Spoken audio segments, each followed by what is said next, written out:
बहुत पुरानी बात है। चांदपुर नाम के एक छोटे से गांव में रामू नाम का एक गरीब आदमी रहता था। रामू के परिवार में उसके माता पिता ही थे। रामू अपना और अपने परिवार का जीवन यापन करने के लिए गांव के बाहर ही एक समोसे का ठेला लगाया करता था। रोज की तरह रामू अपनी दुकान पर खड़ा अपने ग्राहकों को समोसे दे रहा था। ठेले के पास खड़ा हर आदमी रामू को अपनी अपनी पसंद बताए जा रहा था। अरे रामू भाई, आज मुझे कुछ ज्यादा मीठी चटनी देना समोसे के साथ। कल तुमने मुझे ठीक से चटनी नहीं दी थी। घर पर इसके लिए तुम्हारी भाभी ने मुझे डांटा भी था। अच्छा ठीक है कुंदन भाई, आज मैं आपको कुछ ज़्यादा चटनी दे दूंगा। और हाँ, मेरी तरफ से आज आपको 2 समोसे फ्री हैं। अच्छा ठीक है रामू भाई, तुम्हारी यही बात तो तुम्हें औरों से अलग बनाती है। लाओ, फिर जल्दी से पैक करके दे दो मुझे मेरे समोसे। फिर रामू जल्दी से समोसे पैक करके कुंदन को दे देता है और फिर कुंदन वहां से चला जाता है।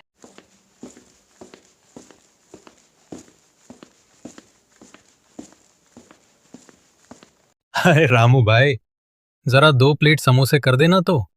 आज तुम्हारी भाभी का बहुत मन था समोसे खाने का।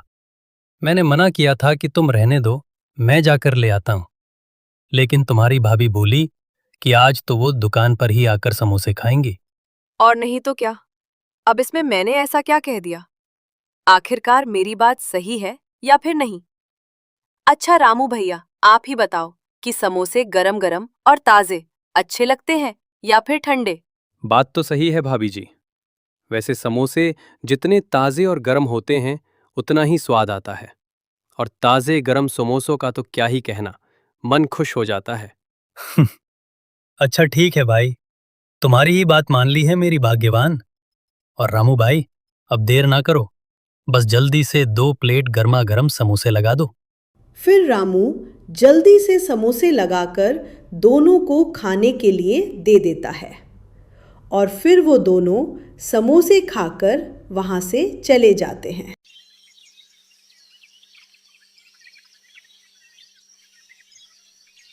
अरे अभी तो केवल दोपहर ही हुई है और आज मेरे समोसे इतनी जल्दी खत्म हो गए हैं और उसके बावजूद भी कोई खास बिक्री नहीं हुई है।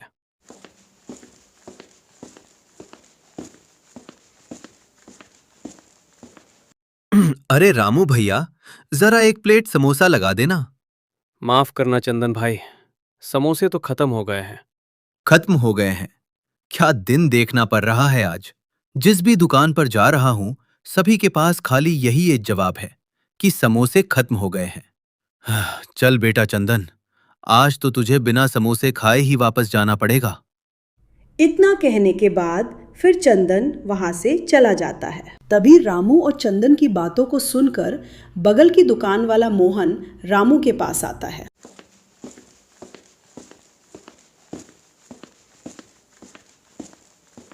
क्या हुआ रामू भाई, क्या तुम्हारी दुकान पर समोसे खत्म हो गए? हाँ भाई, सारे समोसे खत्म हो गए हैं, लेकिन बिक्री रोज के हिसाब से ज्यादा कुछ खास नहीं हुई है। क्या तुम्हारे पास भी नहीं बचे हैं समोसे? हाँ भाई, मेरे पास भी आज सारे समोसे खत्म हो गए हैं, लेकिन बिक्री कुछ खास भी नहीं हुई है। तभी मोहन और रामू की बातों को सुनकर रोशन और सुरेश भी आ जाते हैं।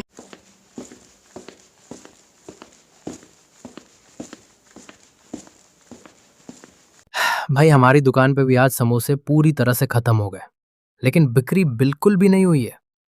फिर चारों दुकानदार इस बात से परेशान हो गए और सोचने लगे कि ऐसा कौन है जो हमारे समोसे इतनी रहस्यमय तरीके से गायब कर रहा है। भाइयों, कल हम पूरे दिन अपने अपने ठेले पर ही खड़े रहेंगे और उससे कहीं दूर नहीं जाएंगे, और फिर देखते हैं कैसे गायब होते हैं हमारे समोसे।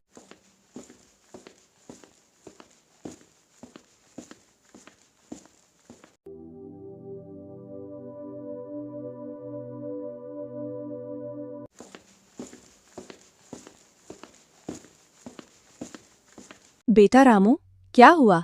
आज तू आते ही अपने कमरे में चुपचाप आकर लेट गया। क्या कोई परेशानी है क्या? माँ, अब आपको क्या बताऊं, आज पूरे बाजार में एक बहुत ही अजीब घटना हो गई। पता नहीं कैसे आज बाजार में जितनी भी समोसे की दुकानें थीं, उन सभी के दुकान पर चोरी हो गई। कैसे बेटा?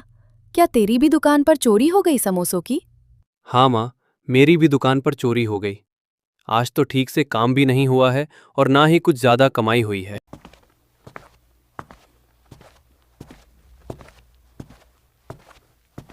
अरे बेटा रामू, ये सब तो जीवन में होता ही रहता है, लेकिन हमें कभी हार नहीं माननी चाहिए।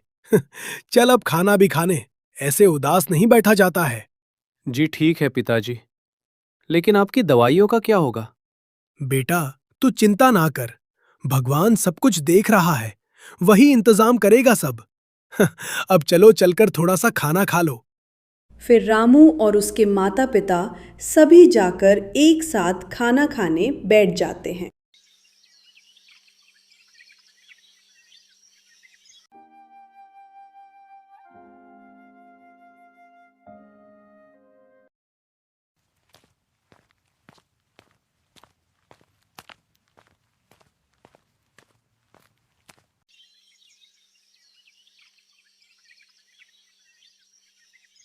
आज मैं अपनी दुकान से दूर ही नहीं जाऊंगा।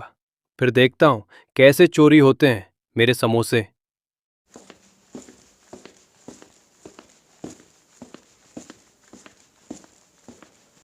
रामू भाई, जरा एक समोसा कर देना तो। वाह भाई, सच में मजा आ गया। मेरा मन काफी टाइम से समोसे खाने के लिए कर रहा था, लेकिन काम के आगे टाइम ही नहीं मिल पा रहा था। मन कर रहा है कि पूरे हफ्ते की कसर आज ही पूरी कर लूं। हाँ तो भाई, रोका किसने है तुम्हें? कहो तो मैं और लगा देता हूं। अरे नहीं भाई रामू, बस मेरा पेट भर गया है। अच्छा, अब मैं चलता हूँ।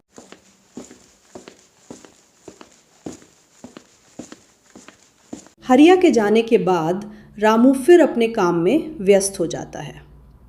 धीरे धीरे दोपहर का समय हो गया था। तभी रोशन तेजी से दौड़ता हुआ रामू के पास आता है। अरे भाई रोशन, क्या हुआ? तुम इतना डरे हुए क्यों हो? क्या क्या बात है? रामू भाई, पता नहीं कैसे आज फिर मेरी दुकान पर चोरी हो गई, लेकिन आज तो मैं अपनी दुकान से हटा भी नहीं था।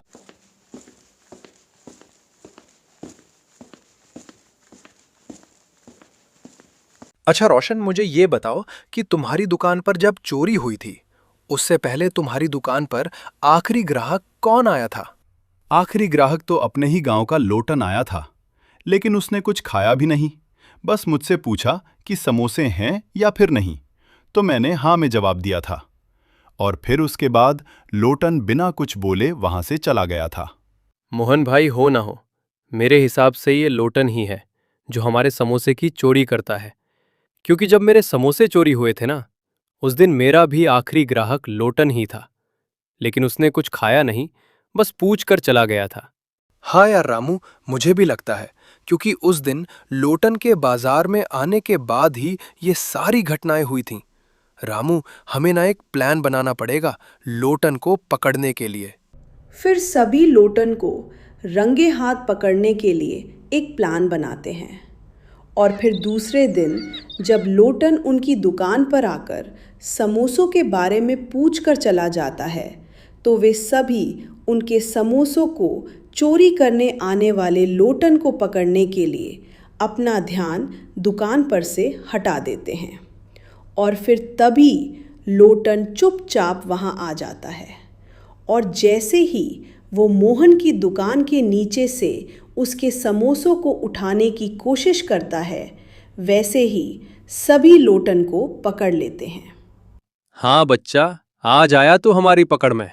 बहुत दिनों से देख रहे हैं हम कि कई दिनों से हमारे समोसे कहाँ चले जाते हैं, लेकिन अब नहीं। इसे हम ऐसे नहीं छोड़ेंगे, इसे तो पुलिस में दे देना चाहिए। नहीं, मुझे माफ कर दो, मुझे पुलिस वालों के हवाले मत करना। क्यों माफ कर दें तुम्हें? पिछले कई दिनों से तुमने हमारा कितना नुकसान किया है, हम तुम्हें ऐसे नहीं जाने देंगे।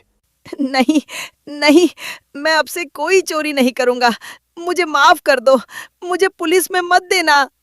इतना कहने के बाद फिर लोटन रोने लगता है। ये देखकर रामू को उसके ऊपर दया आ गई, और फिर वो लोटन से बोला, ठीक है लोटन, हम तुझे छोड़ देंगे, लेकिन आज तू हम सभी से एक वादा कर कि तू फिर से कभी चोरी नहीं करेगा। मैं कसम खाता हूँ कि मैं अब चोरी नहीं करूंगा। बस मुझे पुलिस के हवाले मत करना। लोटन का भोला भाला और मासूम सा चेहरा देखकर फिर सभी लोगों ने उसे जाने दिया और ये बोला कि अगर वो फिर से कभी उनके गांव में नज़र आएगा तो उसे पूरी जिंदगी जेल में बिताना पड़ेगा। फिर सब लोगों की बात मानकर लोटन वहाँ से चला जाता है और फिर कभी भी चोरी नहीं करता है।